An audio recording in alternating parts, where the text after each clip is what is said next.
Pronto. Bom, Professor, pode começar. pode pôr para gravar. Tá bom. Quem fez exame para residência até uns 4, 5 anos atrás, residência que eu digo R1, de geral, certamente estudou por algum livro de urgências que eu tenha escrito capítulo de trauma vascular. Não sei qual, mas provavelmente muitos daqui do Brasil, os livros de R1, de trauma vascular, são capítulos meus. Eu lidei com trauma vascular desde 1975 até 2016, 17, que foi o tempo que eu coordenei o pronto-socorro de cirurgia vascular do HC. Então, muito aprendizado, muita mudança. No começo, vocês vão ver que o problema era um e hoje é outro. No começo, nós tínhamos o grande problema de salvar a extremidade. Nós não conseguíamos quase salvar extremidades. Quando eu comecei a operar, nós estávamos sentindo o efeito das guerras, né? Guerra do Vietnã. O ponto que demarcou a cirurgia do trauma vascular foi na Guerra da Coreia. E o que fez a virada para os resultados melhorarem foi na Guerra do Vietnã, com o clássico livro do Norman, Vascular Trauma, do Norman Rich. Eu nem sei se acha, eu tenho aqui os que eu participei, mas eu nem sei se acha hoje na exposição. Mas foram os primeiros casos importantes. Bom, vamos lá.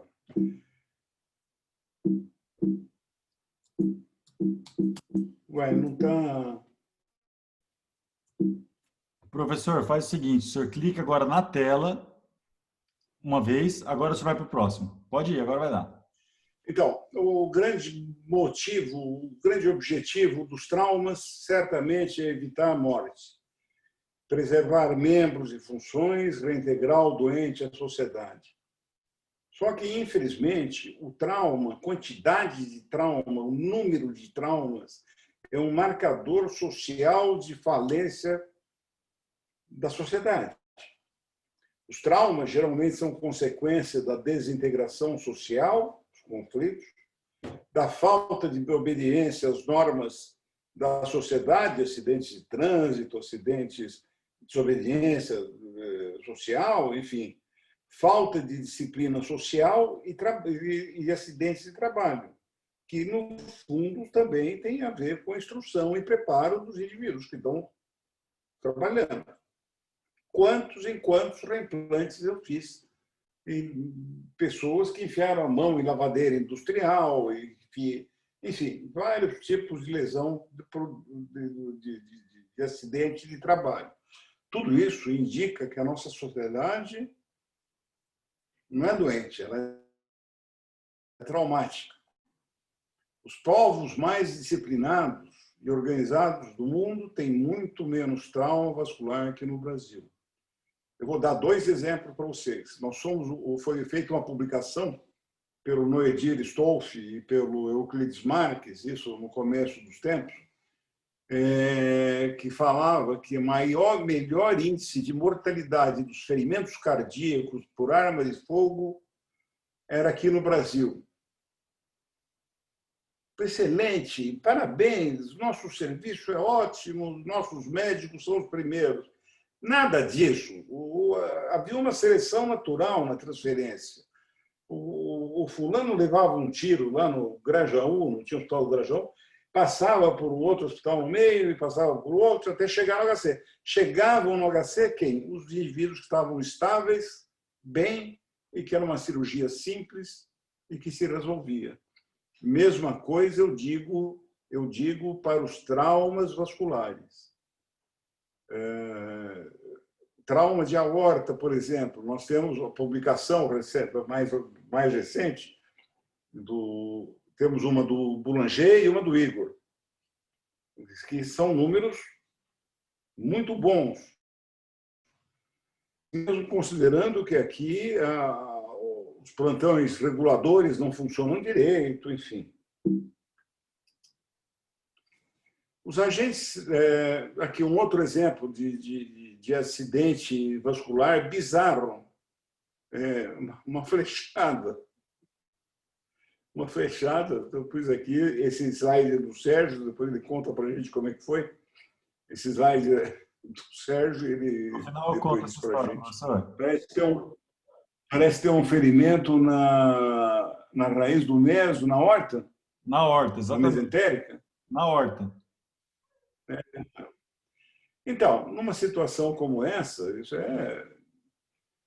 os procedimentos, o tratamento do trauma depende de alguns princípios básicos, procedimentos pré-hospitalares. A qualidade do sistema de atendimento pré-hospitalar pode evitar mortes no local durante a transferência. Eu fui um dos médicos, dos socorristas, que primeiro deu aula na formação da equipe de resgate, daquelas ambulâncias vermelhas, dos bombeiros, que hoje é SAMU, não é? Durante 5 ou 6 anos seguidos, coordenados tudo pelo Dário Birolini, que era o meu chefe no pronto-socorro. Eu tinha 2 chefes, o da vascular e do pronto-socorro. E aí nós aprendemos, e se iniciou aqui em São Paulo, um sistema de regulação. Por que um doente que levou um tiro lá em Interlagos tem que ir até o Hospital das Clínicas para ser tratado? Certamente ele vai chegar em choque, em péssimo estado, e provavelmente não vão conseguir tirar. Se construíram municipais, estaduais na periferia, em pontos estratégicos, e montou o sistema de regulação. Em São Paulo até é um pouco eficiente, todos vocês que dão plantão conhecem muito melhor que eu essa situação. Eu trabalhava diretamente com o secretário de saúde nesse sistema de regulação de vascular. Eles sempre que eles tinham dissecção de aorta e aneurisma de aorta, trauma de aorta, eles ligavam para mim pessoalmente para conseguir vaga. Você lembra desse tempo, Sérgio? Lembro, professor, lembro sim. Então, tendo um sistema de regulação eficiente, você vai conseguir melhores resultados. Então, logo que você atende o doente, vias aéreas. Em segundo lugar, hemostasia. Estamos tratando cirurgia vascular, artérias, veias, hemostasia. Hemostasia sempre deve ser feita por compressão manual, compressa, bolostrofe. Se vocês não sabem o que é bolostrofe, pergunta para o Sérgio, que depois ele ensina. Bolostrofe é um monte de compressa colocado naquela pinça em coração e você comprimindo assim. O uso de botas pneumáticas, que já vimos, muitas vezes os doentes chegam com a perna esmagada sem a bota pneumática e sanguinado. O pensamento, é claro que não o pensamento em massa, o pensamento mais seletivo da lesão. Não usar torniquetes. Quando eu era aluno do 3º ano de idade, que eu me interessei em cirurgia vascular, o primeiro trabalho que eu fiz, um trabalho experimental em rato. Deixava lá um chinelo e voltava e via o que acontecia. E nós descrevemos as alterações metabólicas da síndrome de torniquetes. Basicamente, o que se elevava? Mioglobina, CPK, ácido lático, e isso pode levar o indivíduo ao óbito. Isso é tão velho, isso é tão antigo, que na Revolução de 32, o professor Alípio Correia Neto, que não foi meu professor, que já tinha se aposentado, chegou a descrever a síndrome do esmagamento, não com essas características que eu estou falando. Essas características foram descritas na Segunda Guerra Mundial por Cannon, Donati, Paulucci e Lopchinski. A síndrome do garroteamento do torniquete. A síndrome que você tem quando você tem uma isquemia prolongada e uma rabdomiólise intensa. A rabdomiólise é consequência da isquemia. Na hora que você libera a circulação, você tem a recuperação da isquemia, no entanto, todos esses radicais ácidos caindo na circulação levam em diante ao que eles chamam hoje em dia, os modernos chamam de tempestade de citocina, que dá alteração pulmonar, insuficiência renal, mioglobinúria e acidose. Para evitar, é fácil não, às vezes é fácil. Acidificar a urina, manter a diurese, eu uso manitol, o velho manitol, que dá uma diurese osmótica importante, sem traumatizar os glomérulos e os glomérulos. Um outro aspecto importante, quando você fala embolia, que vocês pegam no pronto-socorro, dependendo do tipo de tempo de evolução, se o doente tiver uma contração, já rigidez do membro, se tiver áreas equimóticas, aquelas áreas são áreas já de necrose de pele. Quando você tem área de necrose de pele, você tem necrose de microcirculação. Então, mesmo que você libere e consiga livrar uma boa parte do tronco, onde está cianótico, você já não consegue mais, porque a necrose da própria microcirculação, a necrose do território arteríolo capilar.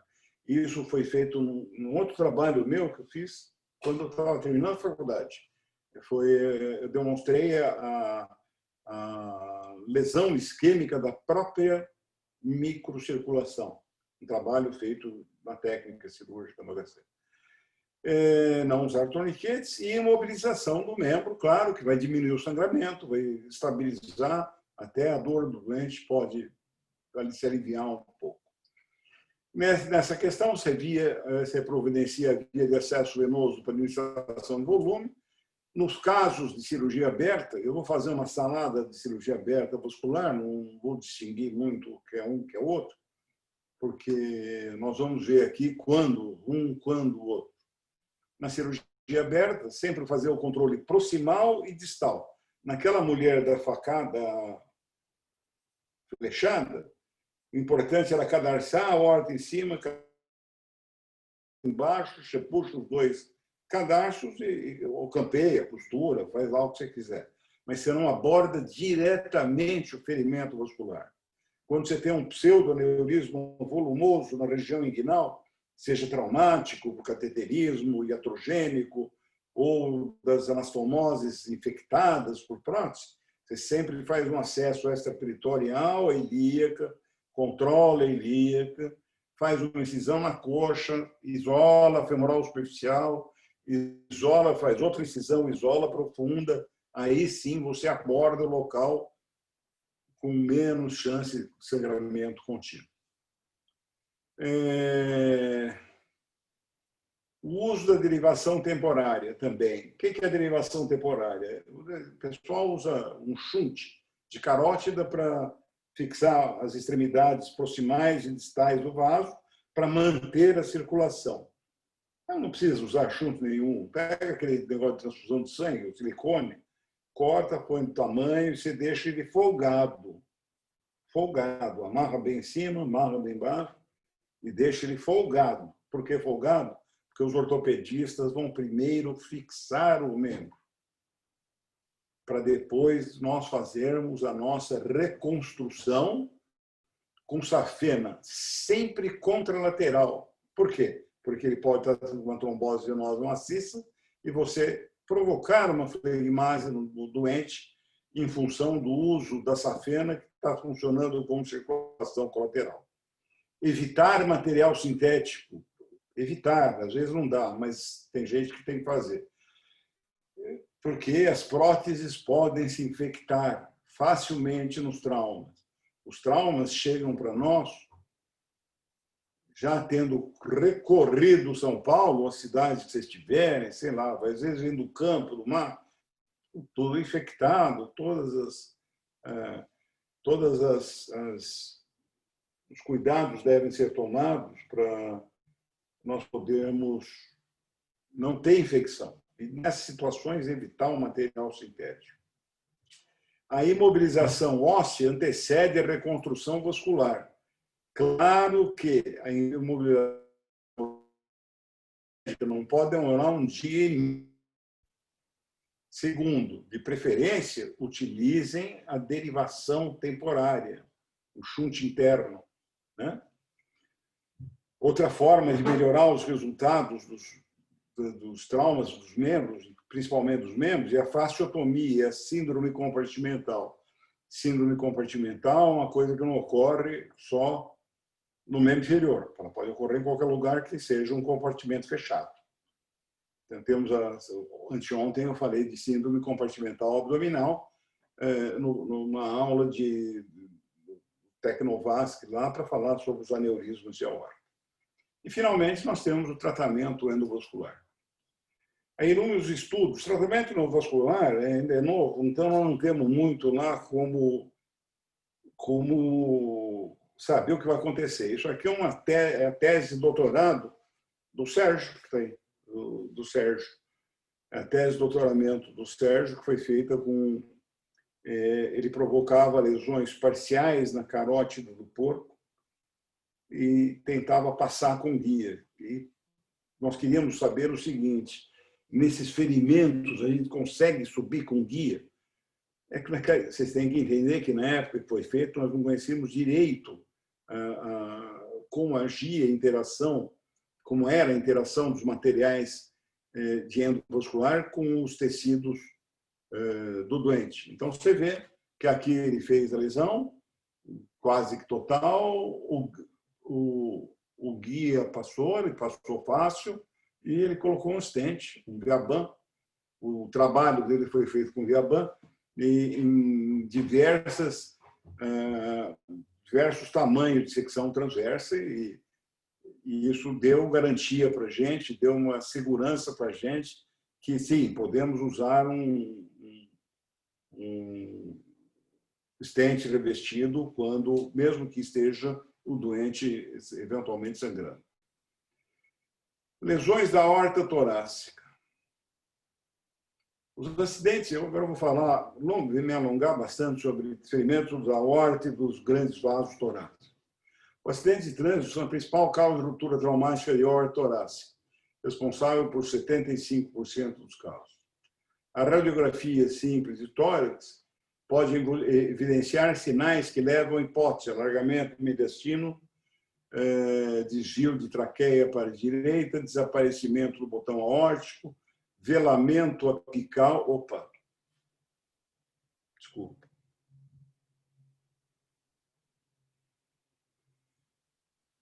Velamento apical,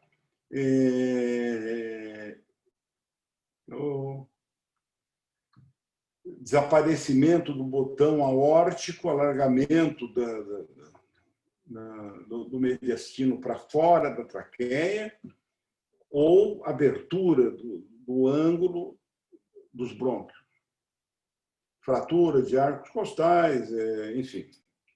Sempre o mais indicado é a tomografia. Nós vamos discutir também as vias de acesso que se faz para os ferimentos nos vasos torácicos, aqui nos vasos subclávios e carotídeos, troncos supraórticos em si. Mas vamos voltar para a aorta. Aqui está uma lesão, um traumatismo fechado. O trauma vascular nesses doentes ocorre por desaceleração, não é impacto direto. É energia cinética. O indivíduo está no seu carro, tem aquele choque, a aorta sofre força de cisalhamento, de torção, de compressão, dá uma onda de choque de baixo para cima, que se choca com o fluxo e vem, aumenta a pressão e lacera a aorta. Então, vamos ver alguns exemplos aqui. Aqui nós vemos um hematoma periaórtico. Vejam, dá para ver bem aqui uma camada de secção da aorta, o hematoma. Na tomografia também é importante observar a posição da sonda nasogástrica, que é uma das primeiras coisas a ser passada, para ver se ela está no local ou se ela está desviada. Aqui ela não está desviada. Aqui um outro caso, uma senhora jovem, que teve um acidente de trânsito também, deu uma colisão frontal no carro e ela veio com dor intercostal, nenhuma outra manifestação de trauma e só esse descolamento intimal. Como nós tínhamos tomografia é fácil, a UTI do lado do tomógrafo, acompanhamento fácil. Eu decidi, nessa ocasião, deixá-la com tratamento clínico na UTI, porque é um trauma muito pequeno. No doente jovem, vou colocar uma prótese que, para os próximos 50 anos, não sei nem se vai aguentar isso aí, não sei qual vai ser a evolução da prótese nesse tempo todo. Então, resolvemos fazer o tratamento clínico, ela ficou na UTI, nós fomos acompanhando por tomografia quase que sequencial e nós pudemos ver que, felizmente, ela teve uma evolução ótima, com um fechamento dessa lesão. Aqui nós estamos vendo um outro caso de ruptura de aorta. Esse caso operado aberto. Por que aberto? Por que fechado? Porque aqui eu não tinha prótese, endoprótese suficiente, o doente estava hipotenso, eu tive que operar. Então, fiz uma via de acesso, uma toracotomia anterolateral, lá pelo quinto espaço, clampeei em cima, clampeei embaixo, depois fui para a zona do agrião. Pincei a aorta, e isso que vocês estão vendo aqui é o pericárdio bovino. Eu usava muito pericárdio, eu recomendo usar pericárdio bovino nesses traumas de aorta. Por quê? Por quê? Porque alguém pode dizer por quê?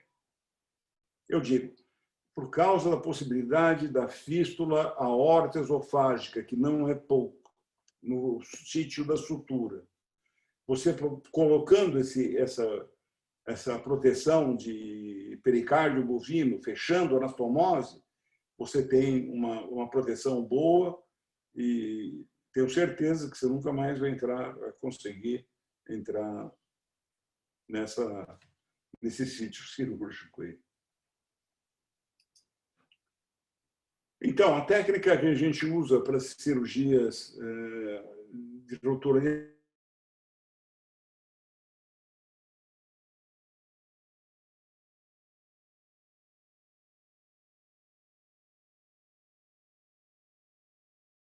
nós usamos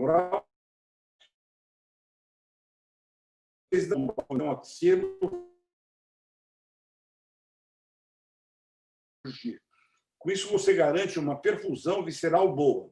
É discutível se diminui o número de paraplegias. Nessas cirurgias, a gente tem uma taxa de paraplegia de 13%, 15%. E a paraplegia dá principalmente quando você opera, faz o clampeamento e o doente ainda assim está hipotenso. Nessas situações, vale a pena fazer nessas situações, vale a pena. O bypass pode ajudar. Nós tivemos paraplegia mesmo com o bypass, mas a derivação abdominal é feita de qualquer jeito. Pelo menos você evita isquemia hepática, isquemia intestinal, que é importante. Você evita a translocação bacteriana da isquemia intestinal. Você evita isquemia renal e com consequente insuficiência renal, etc. E aí você faz a correção no sítio, você vai fazer com calma, tranquilo, sossegado, mas não precisa também ficar o dia inteiro para fazer isso aí. Tem uma certa agilidade no jeito cirúrgico. A complicação pior do tratamento do ferimento da aorta, pior é a paraplegia.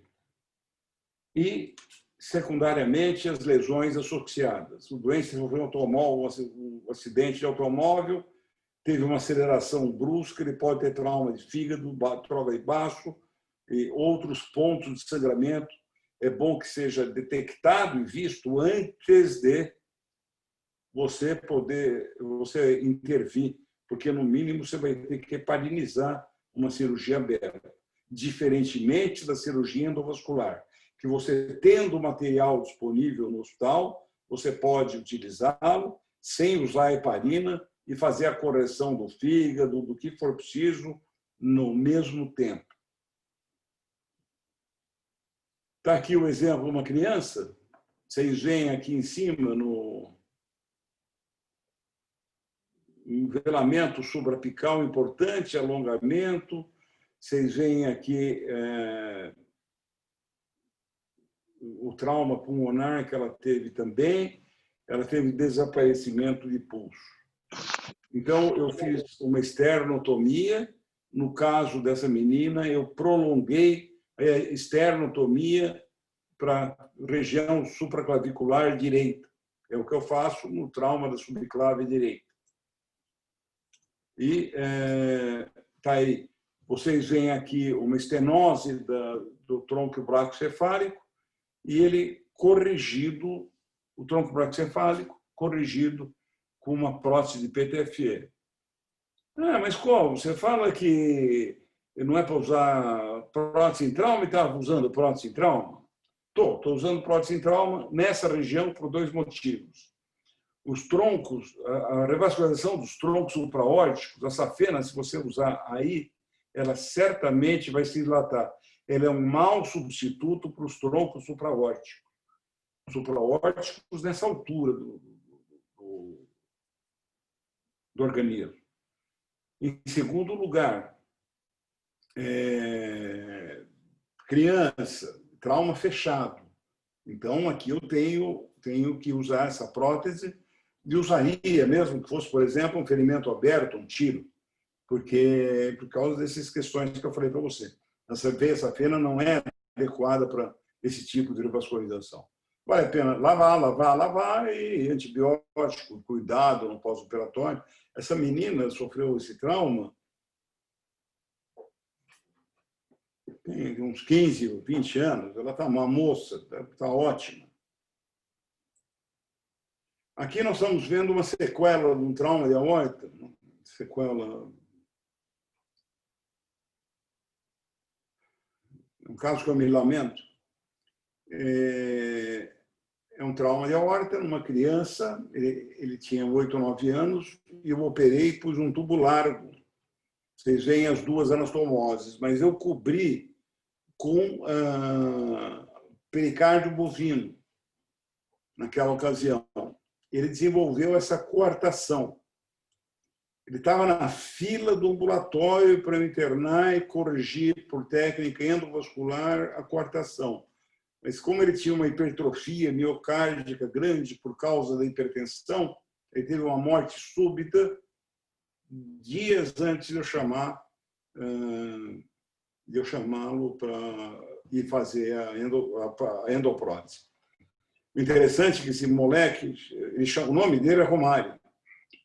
E nós fomos operar, estava tudo bem, levamos na UTI, levamos ele. Aí ele estava lá ao lado dele e a gente chamava, ô Romário, ele não dava atenção. Aí vira a mãe dele para mim e fala, ô doutor, se o senhor chamar ele de Pelezinho, não vai responder. Aí chamei ele de Pelezinho e respondeu. Mas qual foi meu lamento? Meu lamento foi desapareceu no segmento e desenvolveu essa coartação. Só recebi ele quando ele estava numa situação crítica da hipertensão arterial dele. Eu iria fazer uma endovascular, mas ele faleceu antes. Também, o nosso sistema público tem filas e filas de HC. Aqui um caso de uma prótese colocada é o padrão que a gente usa. Hoje em dia, eu vou ser honesto para vocês, que eu prefiro usar próteses conformáveis. Quais são as conformáveis? A da Medtronic a da Cook mas eu, assim, uma prótese que vai ficar por muito e muito tempo num indivíduo extremamente jovem, eu prefiro usar agora a CITEG. Eu já falei isso várias vezes aqui no curso e não recebo comissão deles para falar isso. É verdade, eu prefiro usar uma CITEG. Ela fica muito melhor conformada na curvatura do arco aórtico. Não se fecha a subclave, se for preciso pode fechar a subclave, mas a maior parte das vezes não é necessário. Então, a localização mais comum de lesão aórtica traumática é na transição do arco aórtico com a aorta descendente proximal, em 90% dos casos. Nessa região se situa o ligamento arterioso dominado de istmo aórtico. Muita gente disse que o ligamento arterioso também teria função, mas basicamente o que você tem é o alongamento, o cisalhamento, torção e pressão sobre a aorta. E é importante saber que a segunda causa de mortalidade do trauma é tirando os traumatismos crânioencefálicos. Bom, e aí? Você vai fazer a prótese, o doente está pronto para fazer, você vai fazer o quê? Vai botar uma prótese? Que tamanho que você vai pôr a prótese? As medidas do diâmetro aórtico obtidos com a tomografia são reavaliadas na arteriografia. E o oversizing não deve ultrapassar 20% de jeito nenhum. Porque no doente jovem, com a prótese com oversizing maior, você vai ter uma formação, um espessamento parietal e alterações crônicas da aorta e da prótese. Isso foi demonstrado pelo Igor, no trabalho que nós fizemos lá no CETEC do Einstein, foi a tese de doutorado do Igor, dizendo que aqui a gente tem que usar a menor prótese possível. Migração não vai ter, não vai migrar. Então, em casos, quando operar, você pode eventualmente operar, se for um hematoma contido, uma lâmina de dissecção traumática localizada. Hematoma intramural, você faz a cirurgia no trauma. Um hematoma intramural decorrente do trauma indica ruptura da íntima, então você tem que operar. Pseudoneurisma, cirurgia, e ruptura, cirurgia. Com isso, a gente conseguiu baixar bastante a mortalidade, mas pela técnica cirúrgica. Pela técnica cirúrgica também. Aqui nós vemos um caso, veja, usei uma prótese pequenininha, mas o free flow entrou na subclávia esquerda aí. Não sei se subclávia esquerda ou carótida, dando um trabalho de ter que anti-agregar esse doente a vida inteira. Por isso que eu prefiro próteses conformáveis, não ficar essa prótese ficou feia, correta, curta e com esse free flow lá em cima. Mas eu me perdoo que as próteses de antigamente, as primeiras, segunda geração de próteses, elas eram assim mesmo. Isso aí provavelmente é uma Talent. Na lesão da aorta abdominal, as lesões da aorta abdominal e artéria ilíaca são geralmente decorrentes de trauma penetrante, diferentemente das lesões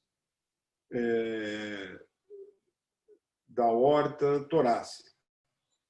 Aqui nós vemos um pseudoneurisma tratado com uma endoprótese, preservando as renais.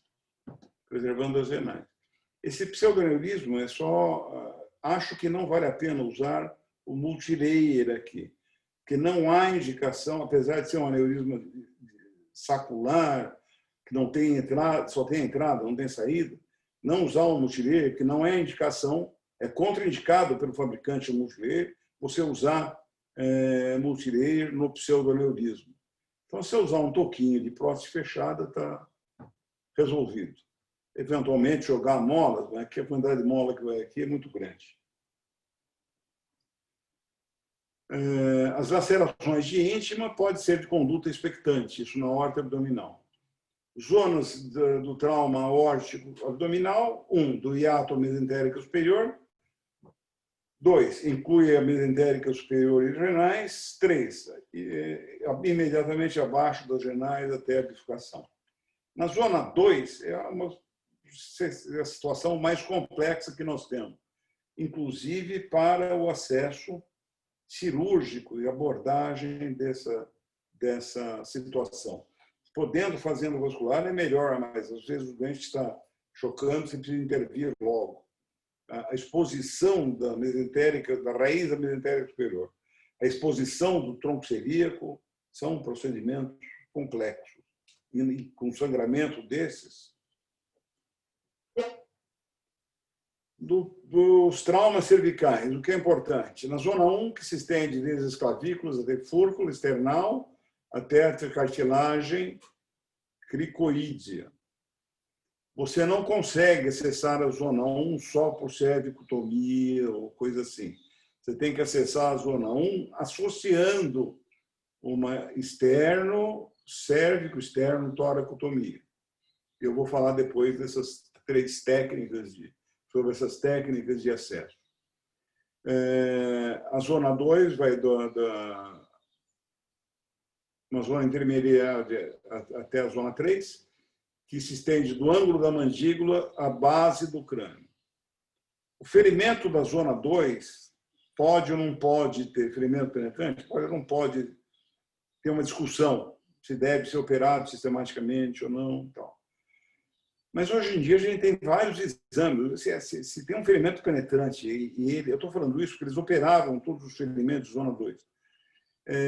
Se você tem tomografia, você tem laringoscopia, você tem esofagoscopia, acompanhando assim, você pode prescindir de operar casos assintomáticos. Né?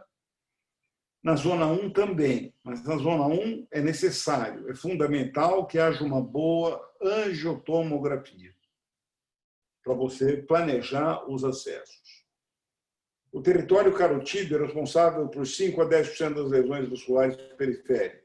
Em 75% dos casos, as lesões ocorrem na artéria carótida comum, nesse segmento, sendo na zona 2, por traumas penetrantes, e 20% na carótida interna, mais frequentemente por trauma contuso.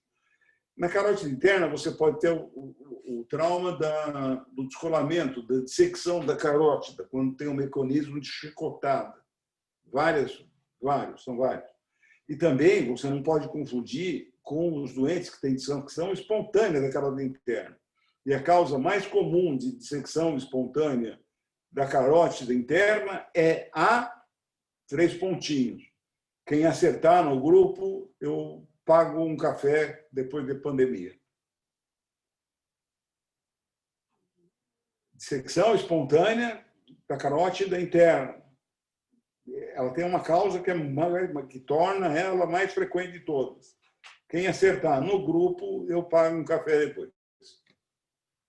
As técnicas endovasculares oferecem benefícios potenciais nos casos de lesão da carótida interna distal, local que hoje está praticamente toda a carótida é abordada endovascular, por técnica endovascular. Já na carótida interna retromandibular, não tão alta assim, que pega aqui, não tão alta na mandíbula, você pode fazer a dissecção extensa e subluxar ou luxar a mandíbula. Você puxa para baixo, puxa para o lado, com o doente bem relaxado. Das duas, uma. Ou você amarra entre os dentes, ou alguém fica segurando. E você consegue ganhar 1 a 2 centímetros de carótida interna. A gente fazia isso bastante, até que a cirurgia endovascular veio nos ajudar muito mais do que a técnica de subluxação do mandíbula foi descrita pelo Erasmo Simão da Silva. Eu não me lembro que revista é, mas se vocês procurarem o nome dele, meu junto, aí vocês vão achar. Então, aqui, traumatismos vasculares, tratamento por via endoluminal. Aqui nós vemos um dos primeiros casos de tratamento endovascular que eu fiz. Um tiro. Eu acho que o tratamento endovascular, além de tratar, de ter sido uma virada de jogo na carótida acima da bifurcação, na carótida interna, para todo o território da carótida interna e intracraniano, foi uma virada de jogo também nos troncos supraórticos, particularmente na artéria subclave. O acesso para esse ferimento teria que ser uma tóraco externo associada a uma incisão supraclavicular e, eventualmente, até tirar um pedaço, um segmento da clavícula para poder abordar isso aí. Quer dizer, o doente já sangra muito só na exposição cirúrgica. Ainda bem que nós tínhamos material endovascular, fizemos aí um stent revestido, não me lembro qual foi nesse caso, e vocês veem a comprovação que é o mesmo caso, porque tem os rastilhos de pólvora, e ficou muito bom. Ah, mas, doutor Ricardo, os ferimentos de subclave, eles podem se ocluir com o tempo, porque é móvel, tem compressão aqui da costoclavicular, é móvel, isso pode se ocluir. Foi uma pergunta feita na minha tese de docência. Eu falei, olha, a vantagem é tão boa para quem está acostumado a fazer o acesso cirúrgico aberto, a vantagem do endo é tão grande, tão grande, tão grande, que mesmo que oclua, você está ganhando. Porque certamente vai ocluir e compensar. Você não vai ter um ombro deformado, você não vai ter um ombro solto, a clavícula deformada, solta, certamente não vai, esse acesso não vai, cirúrgico não vai ser feito, não vai implicar nos efeitos colaterais dele, né? Então, no meu ponto de vista, de sei lá quantos anos de cirurgia vascular aberta, o endo, esse é o ponto em que mais saímos ganhando, é um dos pontos que mais saímos ganhando com o benefício para o doente. Aqui, outro igual, vocês viram um descolamento de íntima lá, também foi trauma fechado, aqueles de hiperextensão do ombro. Aqui nós vemos uma fístula artéria venosa, esse foi um dos casos mais complexos para fechar, uma fístula. Ela não tinha uma fístula arteriovenosa, ela tinha duas fístulas arteriovenosas. Ela tinha uma fístula arteriovenosa entre carótido jugular, depois nós vimos que era vértebro jugular, daí a colocação da mola e do stent revestido. Foi um caso difícil, mas fechamos. Aqui um outro caso. Um outro caso de carótida propriamente dita. Ampla revisão da literatura, publicada por Dubose, evidenciou que o tratamento das lesões carotídeas, tanto perfurantes quanto contusas, resultou numa taxa de perviedade de quase 80% sem mortalidade, isso há alguns anos. Hoje em dia, você tem, tanto do ponto de vista clínico, os antiadesivos adequados que você pode usar, até doses baixas de anticoagulante, não tem doença arterial, mas é para proteger o stent. O stent é uma doença arterial. Embora déficits neurológicos novos tenham ocorrido em 3,5% dos casos após o posicionamento do stent.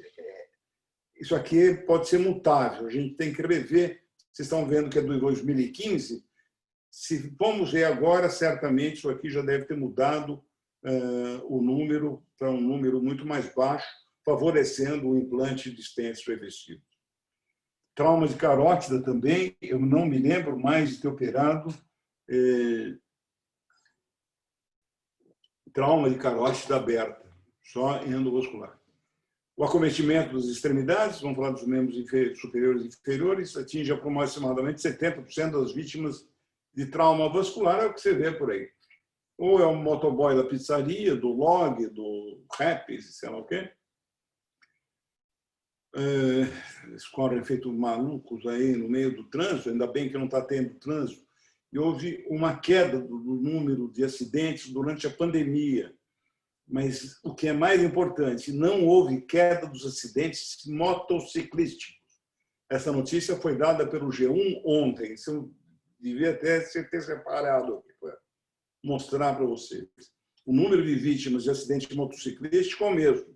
O número de pedestres atropelados, acidente de automóvel diminuiu bastante. Ausências de pulsos distais, isquemia de membro, hemorragia altiva, hematoma pulsável ou expansão, sopro ou fêmito local são sinais sugestivos de trauma vascular na extremidade afetada. Mas hoje em dia ninguém mais vê isso. Pega o ultrassom e vai direto ver o que está acontecendo, né? Mas é importante vocês aprenderem isso, ou treinarem isso, quando virem o doente do trauma vascular. Todavia, a lesão vascular pode ser totalmente assintomática. Você pode ter um indivíduo que levou um ferimento por faca, ou por lâmina, ou por tiro, que feriu parcialmente o vaso e parou de sangrar. Esses são os que serão as fístulas arteriovenosas e os pseudoneurismos traumáticos de amanhã ou depois de amanhã, daqui a alguns anos. Então, daí, você, toda vez que tem um ferimento vascular, ferimento penetrante no trajeto vascular, ou toda vez que você tem um mecanismo de trauma, você pode ir atrás do diagnóstico com ultrassom. No ferimento penetrante da coxa, do braço, da axilar, vai atrás do ultrassom. Tenha certeza que não tem lesão. Quem demonstrou isso para a gente foi o Sérgio Kuzniek, na tese dele, isso foi também uns 15 e tantos anos atrás. Então, outro aspecto, lesões da artéria apoplítea. Lesão da artéria apoplítea que mais leva à amputação. Eu acho que levava e ainda leva, né? É um trauma ortopédico complexo, é um trauma vascular complexo.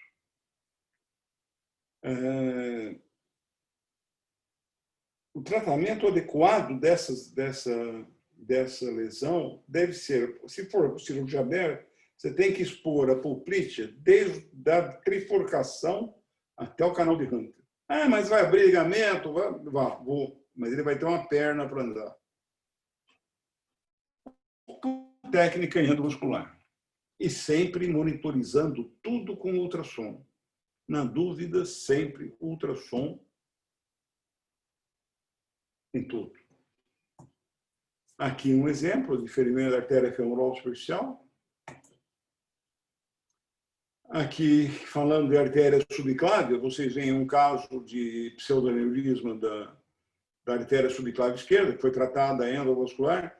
Graças a Deus, nós tínhamos a técnica endovascular para fazer isso aqui. Se tivéssemos que fazer por técnica aberta, a complexidade do tratamento cirúrgico seria muito grande. Só para chegar lá, cérvico, externo, toracotomia. A toracotomia pode ser, eu geralmente, quando assim, eu faço parcial, ter quarto espaço, vem até aqui. Se não ficar bem, vai completa mesmo pelo quinto arco, até as costas. Aqui um ferimento de artéria axilar. Preparar que sempre, nas lesões de artéria axilar, de artéria subclávia, sempre tem nervo do lado. Aqui são hematomas viscerais. Enfim, é isso aí que eu queria falar para vocês sobre trauma. Eu estou à disposição para tirar qualquer dúvida que vocês tenham agora ou quando vocês tiverem, coloquem no grupo. E não se esqueçam, sorteio não, eu vou dar um café para quem me disser qual é a causa mais comum de dissecção espontânea de artéria carótida interna. Pronto, Sérgio. Ô, professor, está me ouvindo? Está todo mundo me ouvindo? Estou. Tira a aula. Ó, vou falar aqui as sugestões aí da dissecção de carótida interna, tá? Como é que eu faço para espalhar a tela?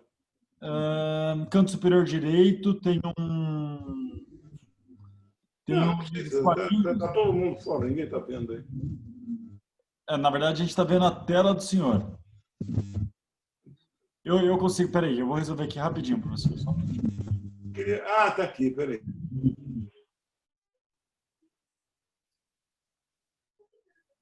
Deu certo, professor? Ah, perfeito, olha aí. Perfeito? Então tá, ó, professor, sugestões, tá? Eu vou ver aqui baseado no horário, porque a gente falou a mesma coisa.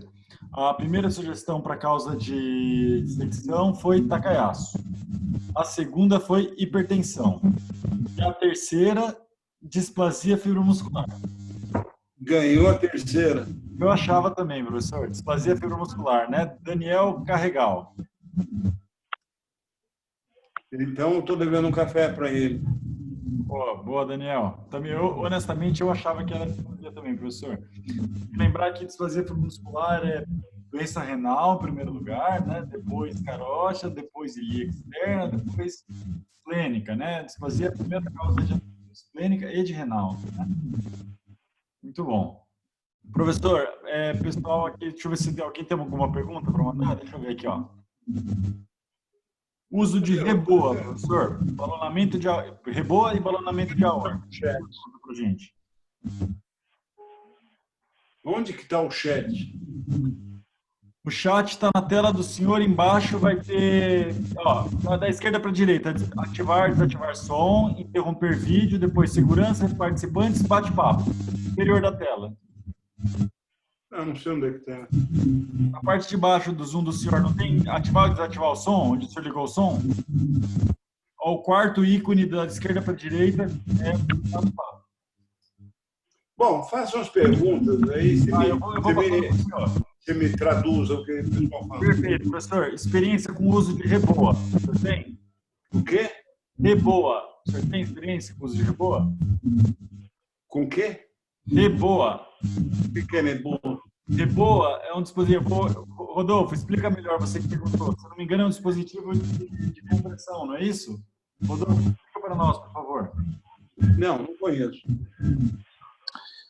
Isso é um dispositivo de balonamento intraórtico em traumas infrailíacos. Ali na emergência. Eu sei qual é, eu já vi no HC.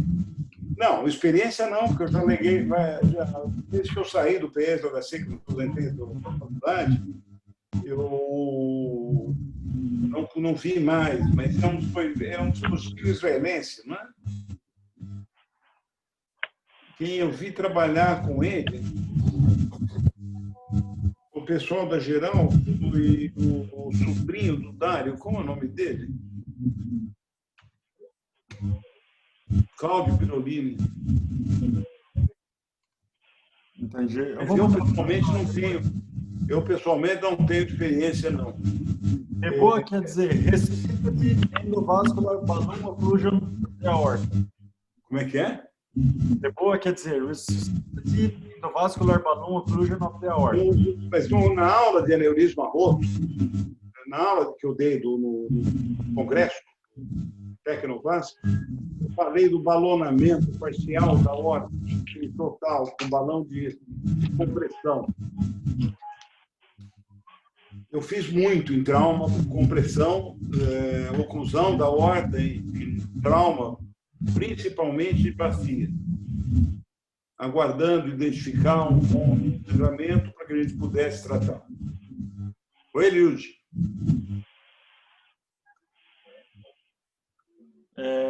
Eu vou mandar para o pessoal em relação ao Reboa.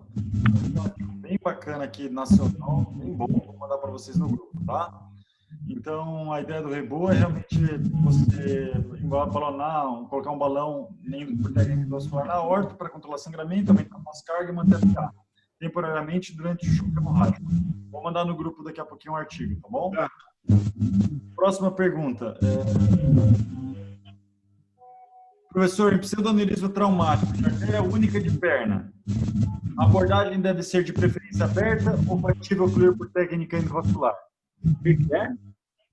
Pseudoneurismo traumático de artéria de perna, artéria única. O que o senhor acha de preferência? Abrir ou fazer por técnica endovascular e ocluir? Pode, mas é difícil do meu jeito. tão difícil quanto aberta. O trauma das artérias internas que dão isquemia. Então, tem um mecanismo especial que é tração e torção. Com isso, você acaba tendo oclusão de vários vasos e é muito difícil conseguir reverter. Nós já chegamos a fazer derivação complítea medial posterior lá embaixo, um ramo lá embaixo, com sucesso, mas o trauma é tão grave que eu estava perdendo a perna. Na prova de título, sempre falo quando está no curso para o pessoal, do ponto de vista endovascular, a artéria de perna, você pode embolizar ela, ou você pode colocar um stent nela, que é quase a mesma coisa, porque a taxa de oportunidade é muito grande. Eu falo isso brincando no curso e caiu na prova de título do último ano exatamente essa pergunta. A resposta era ou embolizar a artéria com mola, ou você colocar um stent nela, tá bom? Professor, pergunta aqui, por que não usar torniquete do trauma? Por causa da síndrome do torniquete. Síndrome do torniquete, síndrome do esmagamento.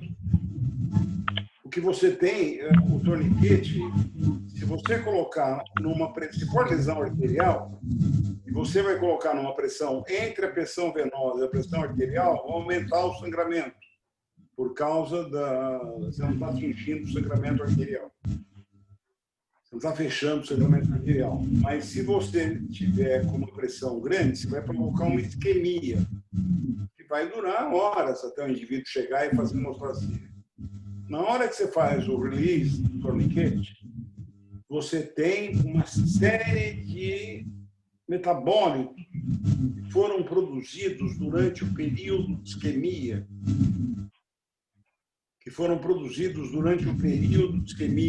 Você vai ter liberação de mioglobina, de ácido lático, de potássio.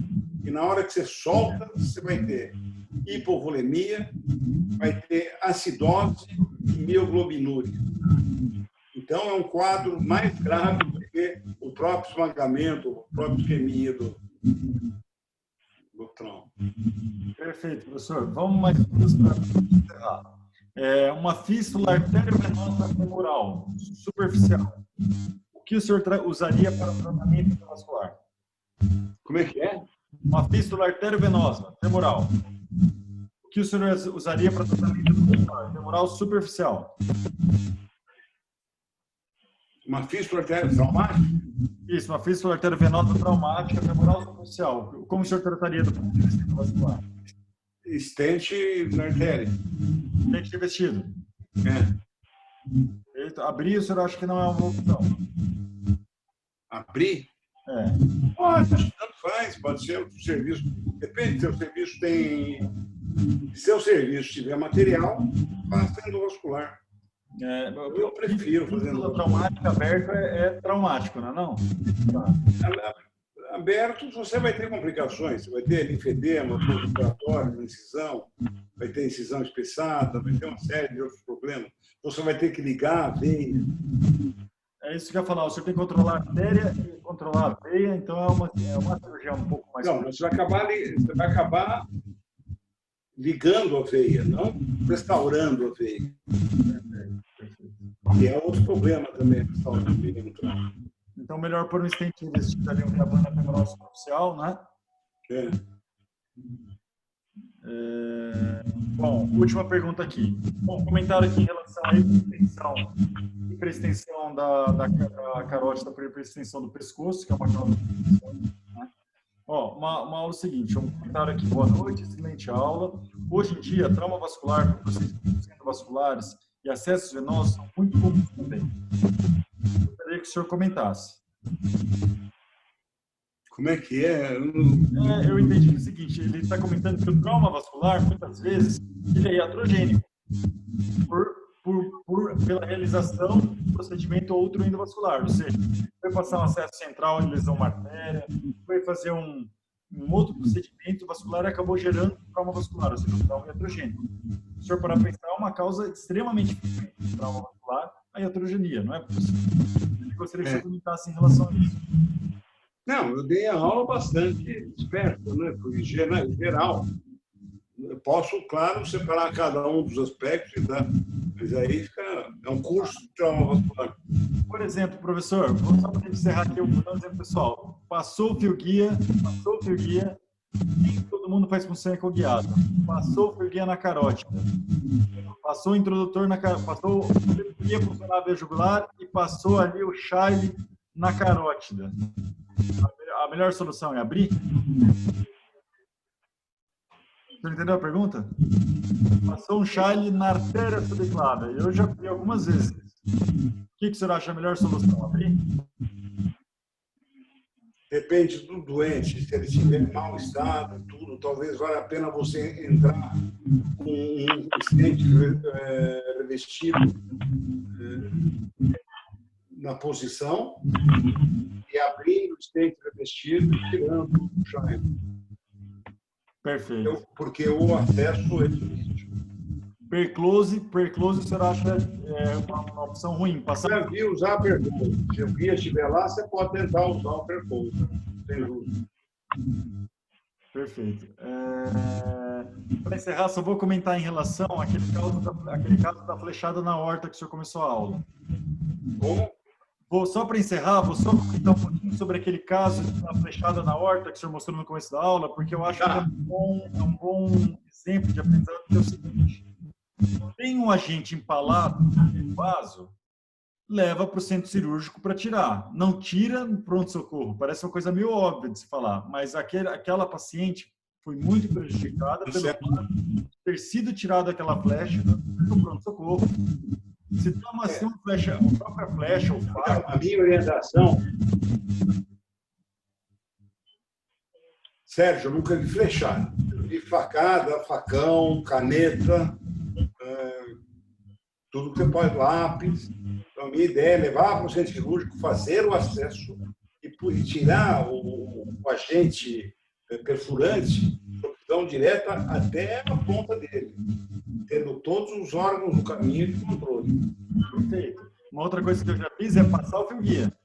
Se você estiver pensando em tratar endovascular, se você passar o fio guia, a pessoa tira o agente, fala o agente, você pode soltar o estente revestido, balonar, você pode controlar a lesão endovascular se o fio guia passar.